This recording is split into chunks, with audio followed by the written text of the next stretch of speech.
আমরা আজকে ক্লাস 6-এর রায় মার্টিন সহায়িকার ইতিহাস বিষয়ের 6 নম্বর স্কুল হুগলি ব্রাঞ্চ গভর্নমেন্ট স্কুলের প্রশ্নগুলি সলভ করব।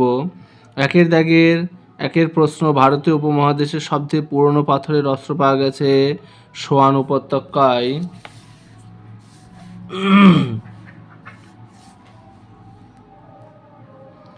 দুইয়ের প্রশ্ন, আদিম মানুষের বসতির চিহ্ন পাওয়া গেছে রাজস্থানের বাগড়ে।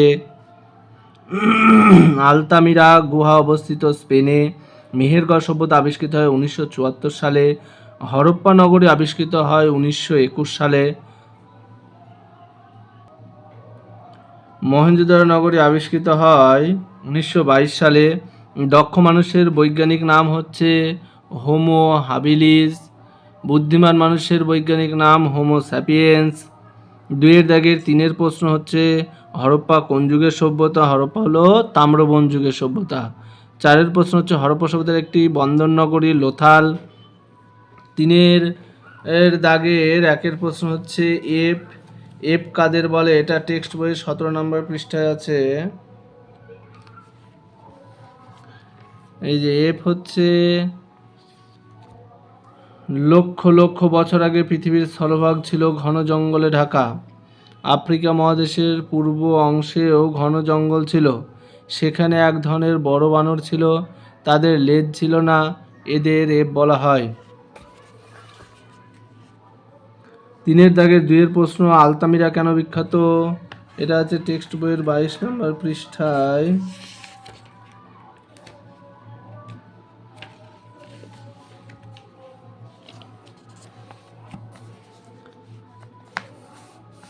ইউরোপের স্পেনে একটি পাহাড়ি এলাকা হলো আলতামিরা।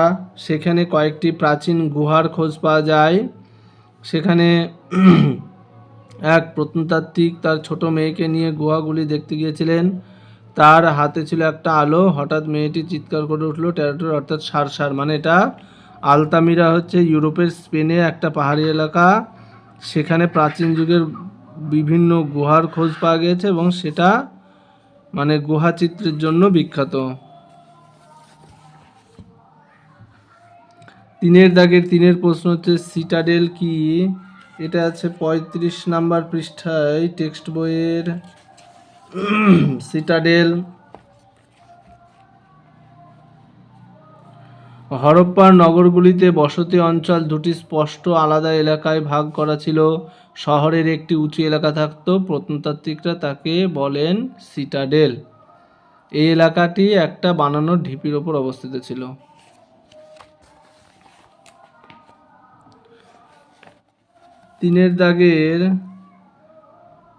4 প্রশ্ন হচ্ছে, হরপ্পার শিলমোহর কেমন ছিল?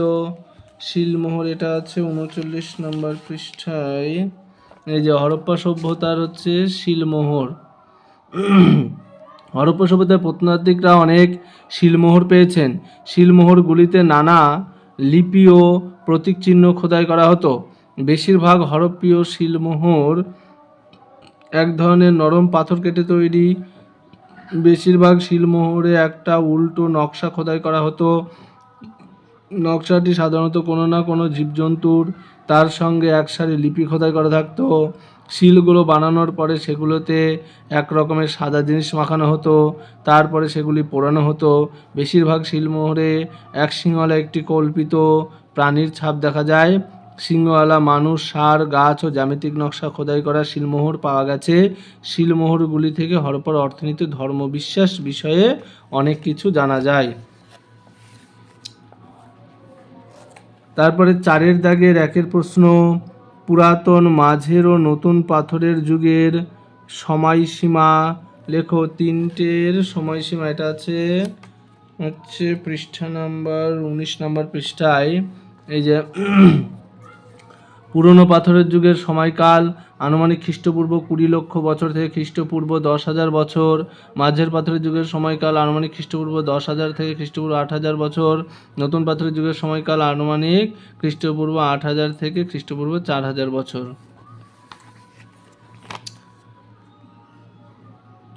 2 প্রশ্ন, সংস্কৃতি ও সভ্যতা কাকে বলে? এটা রায় মার্টিন সহায়িকার 25 নম্বর পৃষ্ঠার 43 নম্বর প্রশ্ন। এই যে সংস্কৃত সভ্যতা বলতে কি বোঝায়, বা সংস্কৃত সভ্যতা কি আলাদা? এখানে সংস্কৃতি পয়েন্ট করে লিখতে হবে। সংস্কৃতি বলতে বোঝায় মানুষের খাওয়া দাওয়া, পোশাক পরিচ্ছদ, নাচ গান, শিল্প সহ সব কাজকর্মকে। কিন্তু সংস্কৃতি বলতে সভ্যতাকে বোঝায় না। সংস্কৃতি থেকে সভ্যতা আলাদা। এবার আসছে সভ্যতা। আদিম মানুষের জীবনযাত্রায় ধীরে ধীরে সভ্যতার নানা বৈশিষ্ট্য ফুটে উঠেছিল। তারা সভ্যতার দিকে এগিয়ে যেতে থাকলো। সভ্যতা হতে গেলে যেসব বিষয় আবশ্যক, যেমন গ্রাম বসতি, শিল্প, স্থাপত্য, লিপির ব্যবহার, তা মানুষ শিখেছিল এবং সভ্যতা গড়ে তুলেছিল।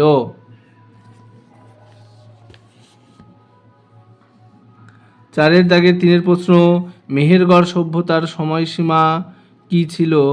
মেহেরগড় সভ্যতার হচ্ছে সময়সীমা, যেটা রায় মার্টিন সহায়িকার 40 নম্বর পৃষ্ঠায় 13 নম্বর প্রশ্ন। মেহেরগড় সভ্যতার হচ্ছে সময়সীমা, মেহেরগড় সভ্যতার সময়সীমা কি ছিল? ভারত উপমহাদেশের মধ্যে এখনকার পাকিস্তানের বালুচিস্তান প্রদেশের মেহেরগড়ে তামা পাথরের যুগের সভ্যতার খোঁজ পাওয়া গেছে। মেহেরগড় সভ্যতার সময়সীমা হলো আনুমানিক খ্রিস্টপূর্ব 7000 অব্দ থেকে খ্রিস্টপূর্ব 3800 অব্দ পর্যন্ত। মেহেরগড় সভ্যতার এই সময়সীমাকে 3টি পর্বে ভাগ করা যায়। একটা প্রথম পর্যায়, দ্বিতীয় পর্যায় আর তৃতীয় পর্যায়। প্রথম পর্যায়ের সময়কাল হচ্ছে 7000 খ্রিস্টপূর্ব থেকে 5000 খ্রিস্টপূর্বাব্দ পর্যন্ত। দ্বিতীয় পর্বের সময়কাল 5000 থেকে 4000 খ্রিস্টপূর্বাব্দ। তৃতীয় পর্বের সময়কাল হচ্ছে 4000 থেকে 3800 খ্রিস্টপূর্বাব্দ।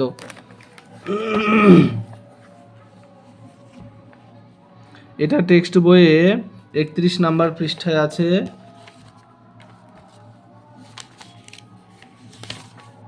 এই যে মেহেরগড়ের সময়কাল, এই যে খ্রিস্টপূর্ব 7000 থেকে 5000 অব্দ প্রথম পর্ব, দ্বিতীয় পর্ব 5000 থেকে 4000 অব্দ, তৃতীয় পর্ব 4300 থেকে 3800 পর্ব খ্রিস্টপূর্বাব্দ পর্যন্ত হচ্ছে তৃতীয় পর্ব।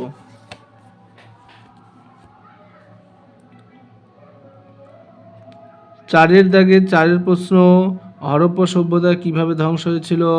এটা টেক্সট বই আছে 41 নম্বর পৃষ্ঠায়। হরপ্পা সভ্যতার শেষ পর্যায় বা হরপ্পা সভ্যতার ধ্বংসের কারণ, এই যে বিশাল ও বৈচিত্র্যময় হরপ্পা সভ্যতার অস্তিত্ব খ্রিস্টপূর্ব 1750 অব্দের পরে ক্রমশ হারিয়ে যেতে থাকে। বেশ কিছু ঘটনার যোগফলে হরপ্পা সভ্যতার অবনতি ঘটেছিল বা ধ্বংস হয়েছিল।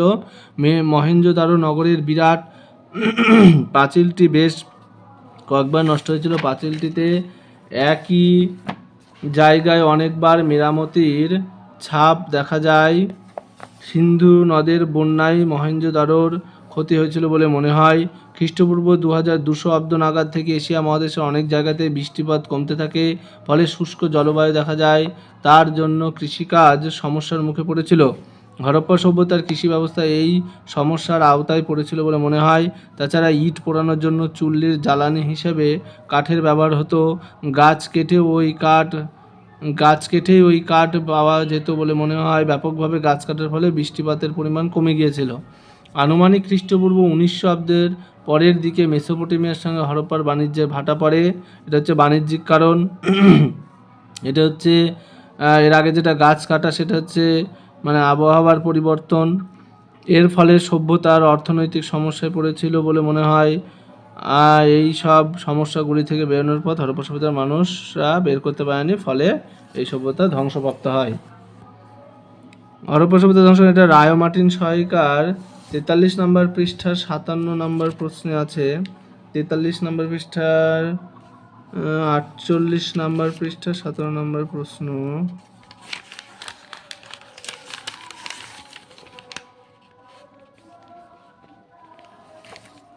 হরপ্পা সভ্যতার অবনতির কারণ কি ছিল? এই প্রশ্নগুলো পয়েন্ট করে লিখলেই ভালো নাম্বার পাওয়া যাবে। হরপ্পা সভ্যতার অবনতির কারণ কি ছিল? হরপ্পা সভ্যতার অবনতির কারণ, প্রথম পয়েন্ট হচ্ছে বন্যা, তারপরে অনাবৃষ্টি, অরণ্য ধ্বংস। টেক্সট বই যেটা আছে সেটাই এখানটাতে পয়েন্ট করে লেখা। অনাবৃষ্টি, আর্থসামাজিক অবনতি, আর হচ্ছে অন্তিম নিধন তত্ত্ব, অর্থাৎ এখানটাতে আর্য আক্রমণের তত্ত্বটাকে ধরা হয়েছে। 5-এর দাগের 1-এর প্রশ্ন, আদিম মানুষের জীবনযাত্রা কেমন ছিল? এটা রায় মার্টিন সহায়িকার 13 নম্বর পৃষ্ঠার 1 নম্বর প্রশ্ন। আদিম মানুষের জীবনযাত্রা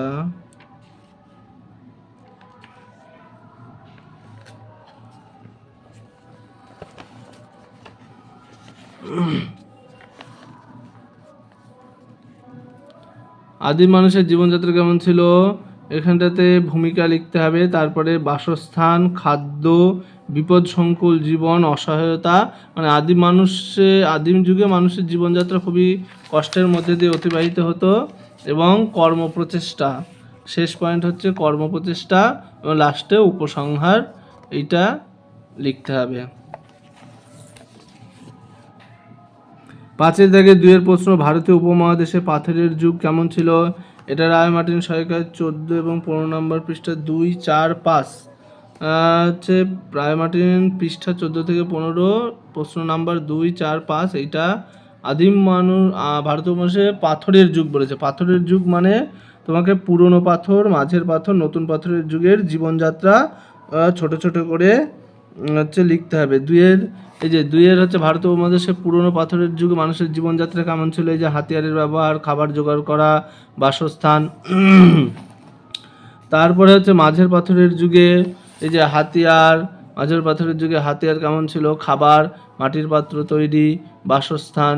3টে পয়েন্ট সিমিলার পয়েন্ট, এই যে হাতিয়ারের ব্যবহার, খাবার আর বাসস্থান, এই 3টে পয়েন্টে নতুন পাথরের যুগ, পুরনো পাথরের যুগ, মাঝের পাথরের যুগ, নতুন পাথরের যুগে মানে মানুষের এই যে হাতিয়ার কেমন ছিল, খাদ্য কখন সংগ্রাহক কখন উৎপাদক হচ্ছে, আর বাসস্থান পুরনো পাথরের যুগে কেমন ছিল, মাঝের পাথরের যুগে কেমন ছিল, নতুন পাথরের যুগে কেমন ছিল সেটা লিখতে হবে।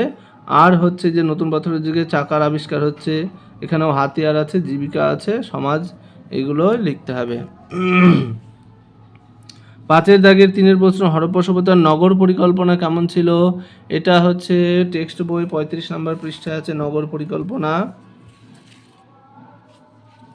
এই যে নগর পরিকল্পনা, এই যে নগরের হচ্ছে 2টি স্পষ্ট এলাকা ছিল, একটা সিটাডেল, একটা সাধারণ জনবসতি এলাকা।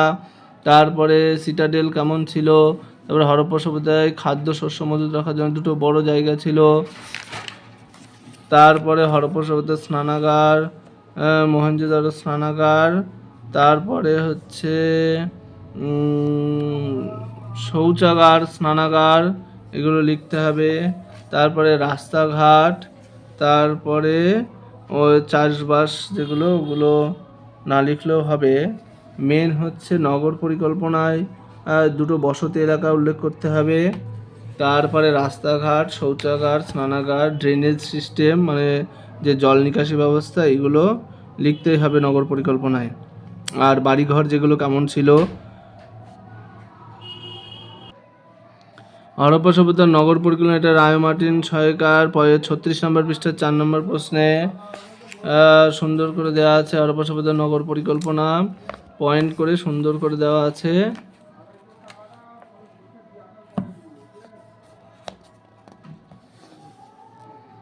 প্রথম পয়েন্ট, নগর পরিকল্পনার জনবসতি এলাকা, বাড়িঘর কেমন ছিল, পয়ঃ প্রণালী মানে জল নিকাশি ব্যবস্থা, যে ড্রেন ছিল, ড্রেনের মাধ্যমে জল যেত সেইটা, তারপরে রাস্তাঘাট কেমন ছিল, তারপরে এই যে শস্যাগার, শস্য মজুত রাখার যে ঘরগুলো ছিল, আর হচ্ছে এই স্নানাগার, এগুলোই ছোট করে লিখতে হবে। হরপ্পা সভ্যতার শিল্প, বাণিজ্য ও ধর্ম বিষয়ে সংক্ষেপে লেখো। এটা শিল্প, বাণিজ্য, ধর্ম 3টে পয়েন্ট করে 3টে আলাদা আলাদাভাবে লিখতে হবে। এটা আছে 38 থেকে 41 পৃষ্ঠায়। এই যে হরপ্পা সভ্যতার ধর্ম, বাণিজ্য আর হচ্ছে শিল্প।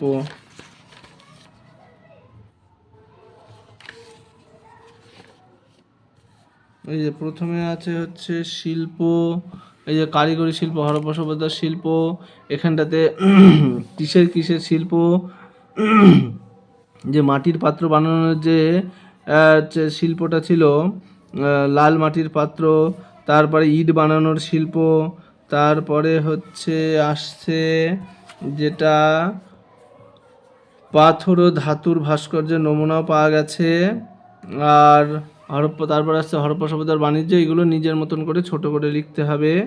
হরপ্পার বাণিজ্য, কোন কোন দেশের সাথে বাণিজ্য চলতো, আমদানি রপ্তানি দ্রব্যগুলো কি কি ছিল, যে আমদানি রপ্তানি দ্রব্যগুলো কি কি ছিল, কিসের মাধ্যমে প্রমাণ পাওয়া যাচ্ছে যে এই সমস্ত দেশের সাথেই যে হরপ্পা সভ্যতার বাণিজ্য চলতো। তারপরে হচ্ছে কোন কোন যানবাহনের মাধ্যমে কোন কোন পথে, জলপথে স্থলপথে যে বাণিজ্যটা চলতো সেগুলো লিখতে হবে। এরপরে আসছে হরপ্পার ধর্ম, এই যে প্রত্নতাত্ত্বিক হরপ্পার ধর্ম, যেখানে হরপ্পা সভ্যতায় মাতৃপূজার চল ছিল বলে মনে হয়। মহেঞ্জোদারোতে একটা শিলমোহর পাওয়া গেছে, সেটিতে এক যোগী মূর্তি খোদাই করা আছে। তারপরে তার চারপাশে যে গন্ডার, বাঘ ইত্যাদি পশুর যে মানে খোদাই করা মূর্তি পাওয়া গিয়েছে। হরপ্পার মানুষ নানা রকম জীবজন্তু, গাছপালার পুজো করত। এক সিংওয়ালা কল্পিত পশুর মূর্তি পুজো ছিল অনেক, খুব বেশি হতো। হরপ্পার শিলমোহরে ষাঁড়ের ছাপ থেকে মনে হয় ষাঁড়ের পুজো হতো। এছাড়া অশ্বত্থ গাছ ও পাতার ছবি শিলমোহর ও মাটির পাত্রে দেখা যায়। অশ্বত্থ গাছকে দেবতা হিসেবে পূজা করা হতো বলে মনে হয়। হরপ্পা সভ্যতায় মৃতদেহ সমাধি দেওয়া হতো, এই বিভিন্ন গয়না মাটির পাত্র রাখা হতো। এটা না বললেও হবে, এতদূর বললেই হবে। ধর্মীয় ক্ষেত্রে মানে কিসের কিসের পুজো করা হতো, এবং সেখানে গানে কি কোন গাছ, কোন পশু কিভাবে পুজো করা হতো। এই যে হরপ্পায় যে স্নানাগারটা বলছে, এটা অনেক ঐতিহাসিক বলছেন যে ধর্মীয় কাজে ব্যবহার করা হতো। এগুলোই লিখতে হবে।